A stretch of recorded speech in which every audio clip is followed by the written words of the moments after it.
Hello, hello, hello. Today is September 10th. This is my fourth day, I believe, going live. We're under the challenge, except for I only picked 15 days to go live and it was supposed to be spread out. So I may change to 30 days live. Today is one of those weird and strange days for me. I am freezing. It's 90 degrees outside and I have a hoodie on because I'm freezing. And drinking warm cappuccino. I'm just sitting here crocheting on the screen. This is the third project, I believe, I've pulled out today. Right now this hook feels okay. This is my other light up hook.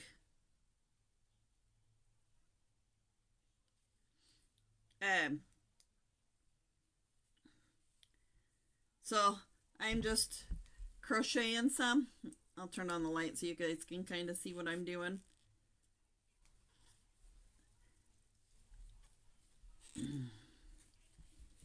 I might read some more. It's one of those weird days for me where I really don't feel up to it. But with this challenge, I know I would be like, yeah, I'll do it later. And then later never comes. So I wouldn't get back on it, and then I wouldn't get into the habit of going live. I've already done dishes today. I've already gone and done laundry. I've just been busy. But after my live, I'm going to get on my desktop and do some work on it while I'm back here in my office. So, I hope everyone is doing good.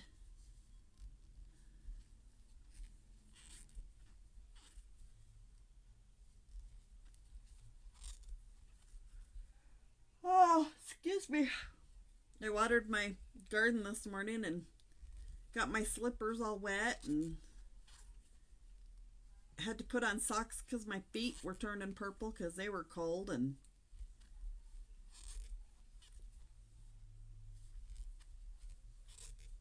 I just go with these weird phases. It could be 64 degrees in my house at I'm burning up. My house was 71 when I came back here to my office, but we'll see.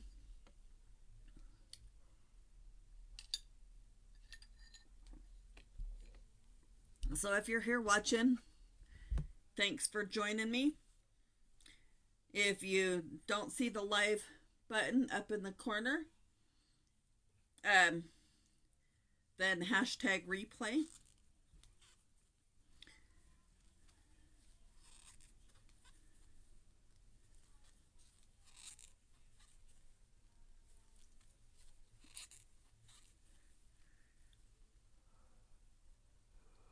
Ah, this hook keeps squeaking when I send it through the yarn. I don't know if you guys can hear that. But this is actually going to be an oven mitt, an elf oven mitt. I rotate hooks, I rotate yarn, textures, and projects. Because when I rotate the different things, that gives me a different sense of feel or whatever for my hand.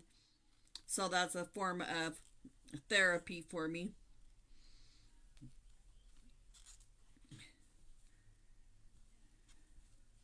I have a soft purple blanket I'm working on down here. And then I have this one that I'm working on. And then I have a purple pink variegated blanket I'm working on in the front room. I'm working on 2 granny square blankets. Yeah, 2. And then I'm also working on a kitchen towel and a hooded pocket shawl. So that's like what, 6 maybe? 7? 8. Somewhere in there. Projects that I am working.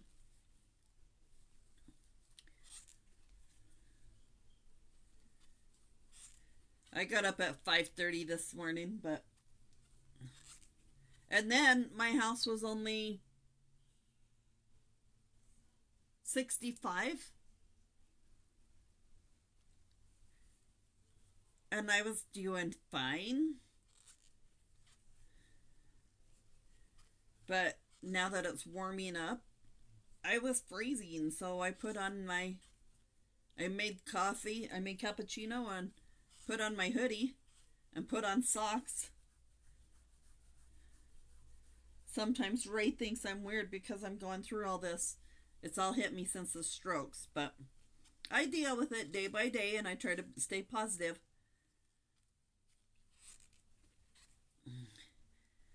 I'm gonna have to take and do a video where I'm crocheting above. Maybe I could do that on my phone right now too, to where I'm just crocheting above my phone so that it's easier to see what I'm doing.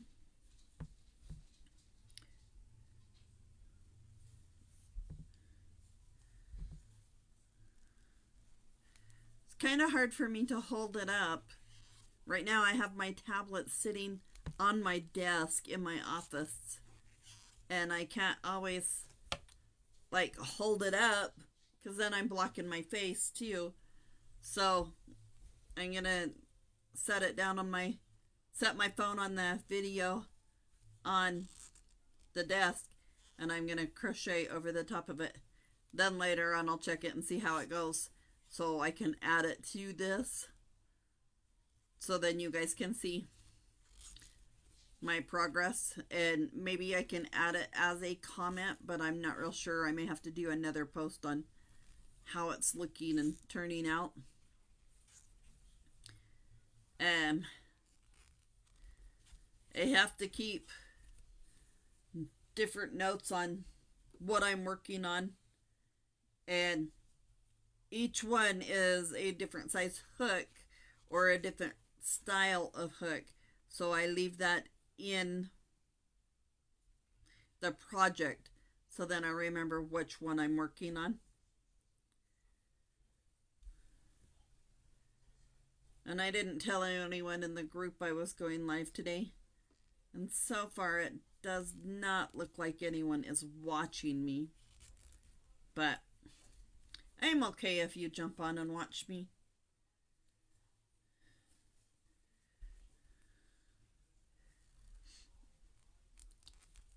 For this being on video too, it's kind of hard to. If I had it on my lap, it wouldn't be like so far of a reach. But I just went around the corner. Almost screwed that one up. I just went around the corner, so I can't stop on the end like that. I have to continue to go. And I have a timer set on my phone since I'm not feeling the best today. So I'm only going to be on like half hour, 45 minutes. So I'm hoping you guys are all good. I hope your weather's great.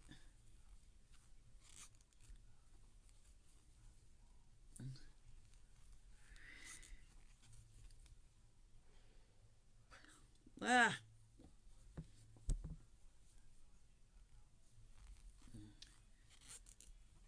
Yeah, I'll have to do up a couple videos where I'm actually like crocheting each stitch above the tablet. And my phone is like, I feel like I'm off of it, but then I'm over the top of it and I can't see, and I'll have to watch the video later to see how it's turning out.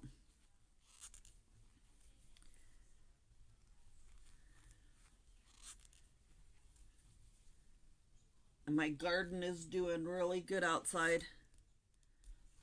Thankful for that. I've gotten 10 cucumbers, I believe, off of there. And I have cantaloupes. I have peppers, different kinds of peppers. Sweet, hot, bell, just different kinds. I got lots of different kinds of tomatoes. And then I have my mango melons died. And then I have strawberries, cilantro, marjoram, basil, parsley, oregano, and I don't remember what else.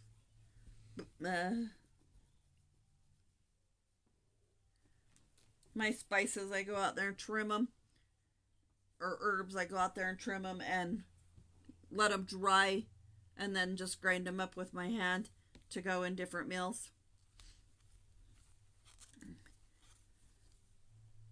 Tonight I think I'll do some kind of chicken. I pulled chicken yesterday and it's thawed out.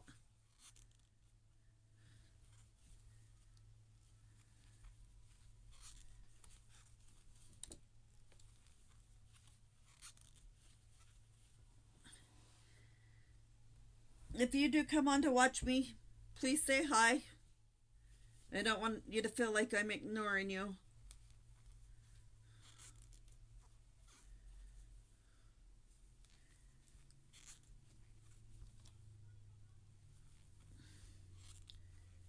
Alright, I'm going to set this aside and I'm going to read. Haha, I must have turned off my camera already. Didn't know it.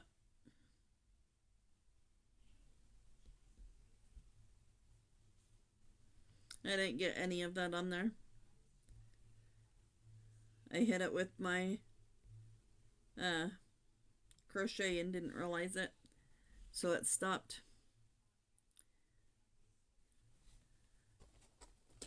So I've been reading the book by Louise L. Hay, Gratitude, A Way of Life. Louise L. Hay and her friends.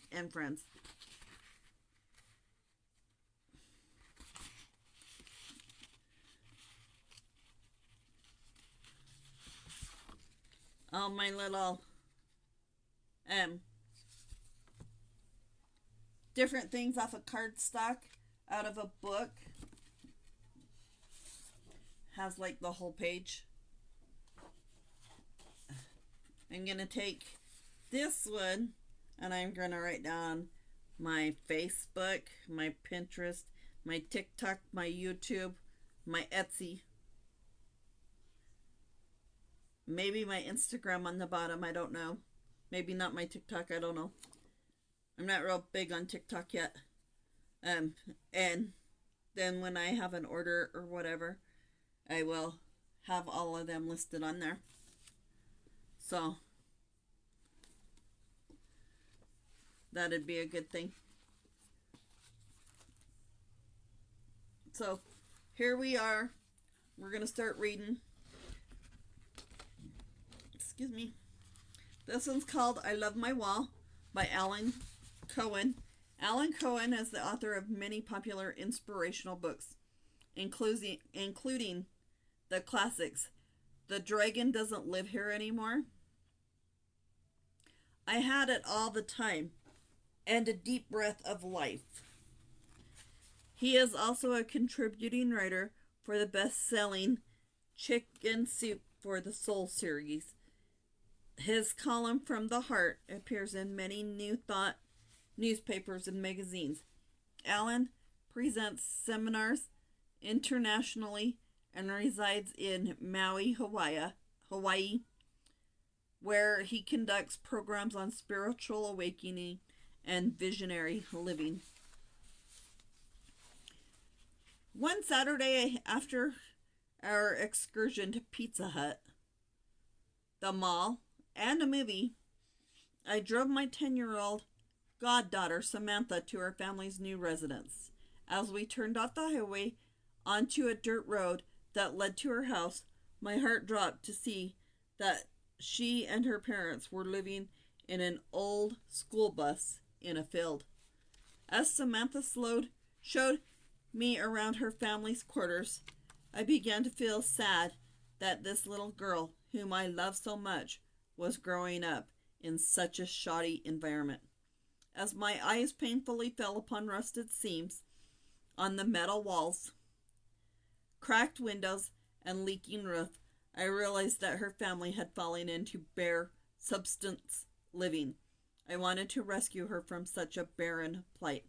Looking up at me with her big brown eyes, Samantha asked me, "Would you like to see my room?" "Okay," I answered hesitantly. The child took me by the hand and guided me up a makeshift staircase that led to a small wooden addition that had been superimposed over the roof of the bus. I shuddered to observe that her room was in the same condition as the rest of the place, just barely livable. Looking around, I noticed one fairly attractive element of her abode, a colorful tapestry hanging over the one section of the room that could be called a wall.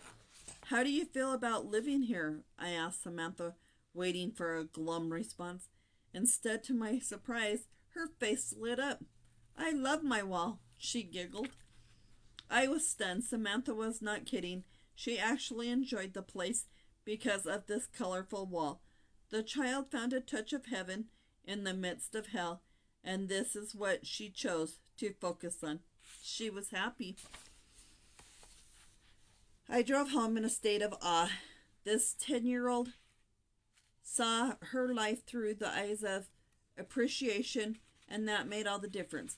I began to consider all the things in my life that I have complained about.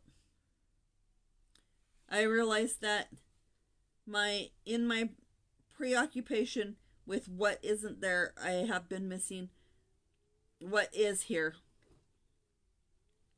While focusing on rusty metal, I have overlooked some colorful tapestries. I made Samantha's statement my meditation. I love my wall. Gratitude is not the result of things that happen to us. It is an attitude we cultivate by practice. The more we are thankful for, the more we will find to be thankful for. I heard of a woman named Sarah who lay in the hospital bed after an accident, deeply depressed, unable to move any part of her body except the little finger on one hand. Then Sarah decided she would make use of what she did have rather than bemoan what she was missing. She began to bless the one finger that could move, and she developed a system of yes and no communication with the little finger.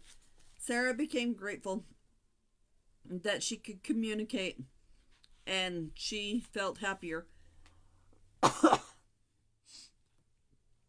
As she blessed the movement, her flexibility increased. So soon, Sarah could move her hand, then her arm, and eventually her whole body. It all started with the critical shift from complaining to blessing. Harville Hendrix' book, Getting the Love You Want, has become a popular manual for relationships. The first step to getting the love you want is to appreciate the love you have. The universe always gives you more of what you are focusing on, Jesus taught. To him that hath more shall be given. To him that hath not, more shall be taken away. Jesus was elucidating a supremely important metaphysical principle, the very key to the manifestation of abundance. Jesus was teaching the importance of concentrating on what we have or want, rather than on what we lack or do not want. We can look at any experience in two ways: through the eyes of lack or the eyes of plenty. Fear sees limits, while love sees possibilities. Each attitude will be justified by the belief system you cherish. Change your allegiance from fear to love, and love will sustain you whenever you walk. A Course in Miracles tells us love cannot be far behind a grateful heart and a thankful mind. These are the true conditions for your becoming, or your homecoming.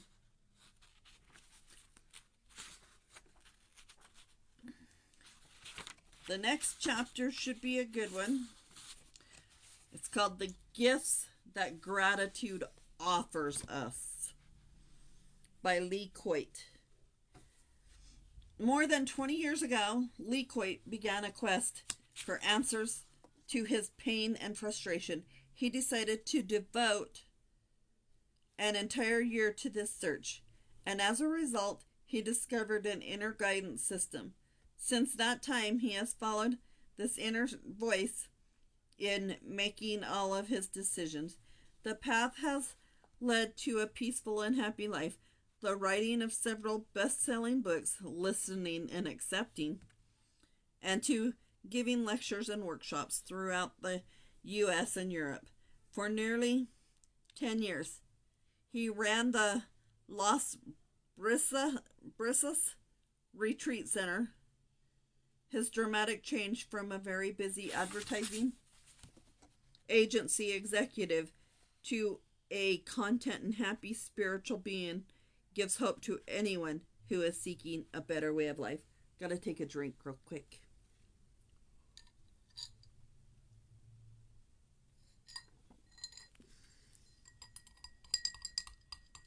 Sat there for a bit. It needs stirred again. We think of gratitude as an appreciative word or deed given in return for someone's kindness. It was part of my early training to always say thank you, even when I really wasn't thankful. Gratitude can become an automatic response to any situation that benefits us and is often given without awareness of its many benefits. Like Thanksgiving, thankfulness can become a stylized that is real meaning is lost, just as how are you is not a real question but a greeting. So thank you can become no more than a nice way of ending an interpersonal interaction. What gifts does gratitude offer us when we use it? A very old spiritual teaching says that giving and receiving are the same. If that is so, what does being grateful do for us? First of all, gratitude has a great restorative powers. Long ago, I found that being grateful for what I had helped me get over the feeling sorry for myself. My appreciation of others always raised my own level of happiness. Whenever I thought I felt unappreciated, I'd count up all the wonderful things that had happened to me recently, and my joy would return. Being grateful for what I have is also an effective way of releasing a sense of loss. When I am aware of all of the love I am receiving, I can quickly forget my problems. Gratitude is an excellent way of removing my concentration from negative situations and placing my attention on what is right. It doesn't matter whether I'm grateful to my divine source or to my friends. The simple act of being aware of what I am receiving and expressing my gratitude in action brings the desired state of joy. The second thing I noticed about being grateful was that I could extend my present joy backwards by holding thoughts of gratitude about people and events from my past. It always makes me smile and my heart fills with joy when I reminiscence fondly about my beautiful friends and the special times we've had. I've noticed over the years that the more gratitude I feel about the past, the happier I am in the present. Getting to a joyful state with gratitude is easy when I use pleasant memories. But I don't exclude unpleasant memories from my gratitude. Being grateful for those who we think have hurt us may be harder, but it's very effective for healing the past. I call this unconditional gratitude. Unconditional means that we give gratitude to everyone regardless of whether we think they deserve it or not. What works for me is to remember the only good things about each person and let the other thoughts go. I can always find something about each one for which I am truly grateful. I have even started with the idea that at least these people are out of my view.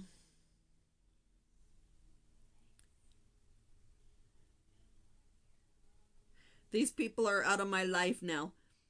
And then I let go of my desires and plans for how they should have acted and try to think of good qualities they possess. Even if it is the small thing, I hold on to that thought and let the other memories fade. Once, for example, I started with the idea that when I had lunch with this person, we always went to a nice place. Daily, I bring this chosen person to mind and try to add one new positive quality. If I cannot add one new one that day, I go back to an old one. I do this until I can think of this person without dislike or desire to avoid him or her.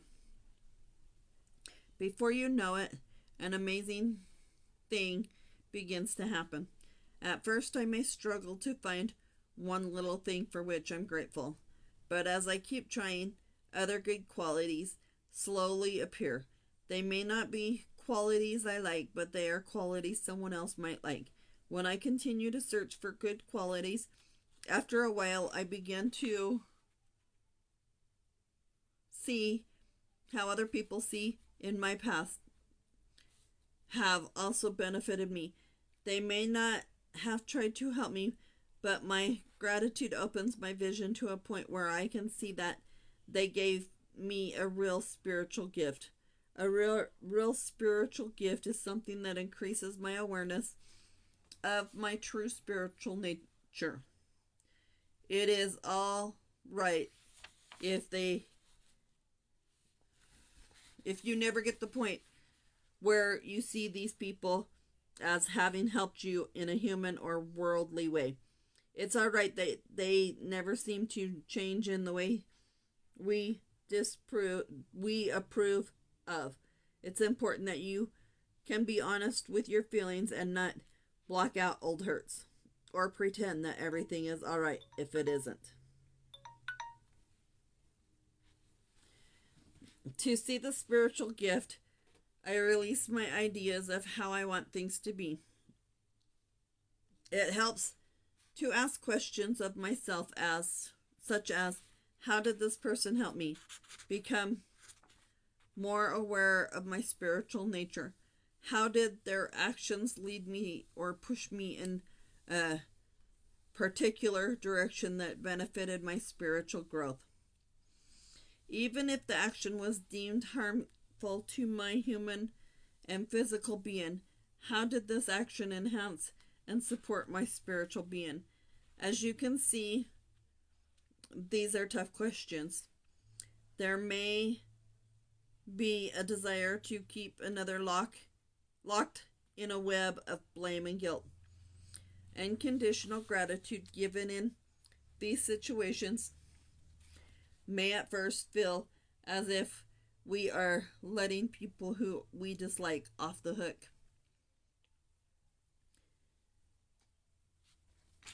So I'm on another chapter of Lewis L. Haight, Gratitude, A Way of Life. Thanks for stopping in.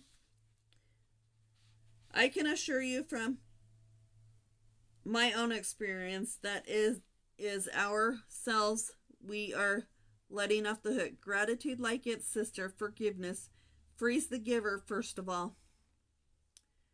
Gratitude brings freedom to our self-imposed prison of hatred and revenge. Perceived past wrongs are our prison bars. Unconditional gratitude melts these bars away. Hatred not only locks us in a tiny cell of self-pity, it keeps out those who are seeking to bring love into our life. Hatred includes everything from rage to a seemingly innocent desire to avoid someone. Our past, released with gratitude, frees our present to be as it could be. Finally, the most marvelous gift that unconditionally gratitude gives us is the clarity and vision. Giving unconditional gratitude, I begin to see that everything is here to bless me. I really cannot explain how this happens. It just does. It makes no sense in terms of our worldly thought process. Only the actual act in which you give gratitude unconditionally brings the fantastic results of seeing clearly. As I keep extending my gratitude to everyone in my past and my present, I start to see that all that surrounds me is actually in harmony.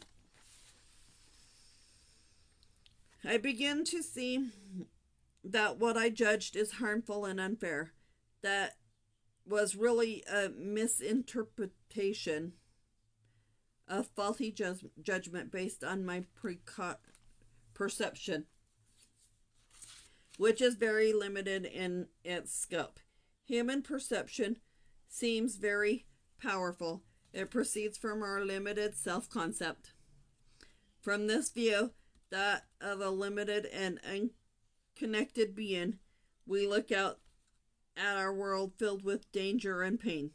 If we refuse to act on this perception, but desire to see what is happening in our life spiritually, we get an entirely different view. We begin to see the interconnected and intersupporting relationships of reality. We begin to see the spiritual dance in which we are each engaged. It is important that you not try to figure out the dance, but merely let it reveal itself to you and then move to the beat. Unconditional gratitude, rather than seeking to control the situation, frees you from stress and pain. Unconditional gratitude replaces your frustration with the peace, joy, and happiness that is naturally yours. I had one person pop on and watch, but then they disappeared real quick.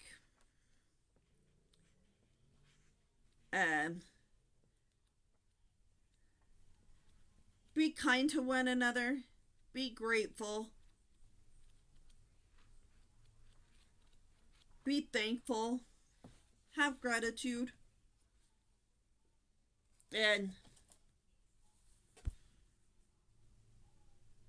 stay safe. Be positive.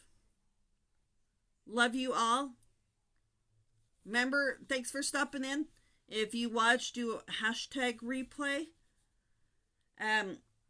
It's kind of like a bunch of different things today. My hand is like really bugging me now. Um, so be kind and grateful, thankful and positive. Love you all. Bye.